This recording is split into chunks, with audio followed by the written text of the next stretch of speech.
tanan encourage gyud tanan, no? Actually ang atong ginadawat nga mag-donate is from 16 years old up to 60 for first time donors. Ang ato lang ana is ang 16 ug 17 magkinahanglan lang ta og parents consent.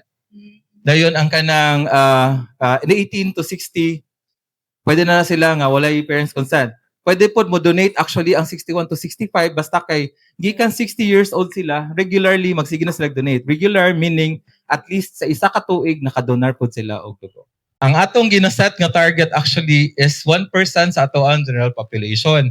But then again, no, ang naka-challenging gid ani no sa blood program, as mentioned ako kaganina, katong willing ra man gud siya nga mo donate gyud. Usahay mohatag tag atong partners LGU man na siya or unsa, mohatag ta usahay og kanang nag-pre-list sila.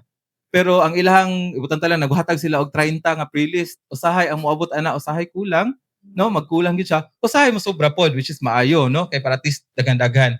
But then ang atong giset nga target for this year no is at least 40,000. Kay para lang gyud no natay pero kanang 40,000 is sa amo ara na siya ha sa DOH Subnational Blood Center. Wala pa na siya ilabot sa uban nato nga kanang facilities nga mo kuha pod og dugo. So naman tay laing mga pasilidad nga mo buhat pod og nga nana.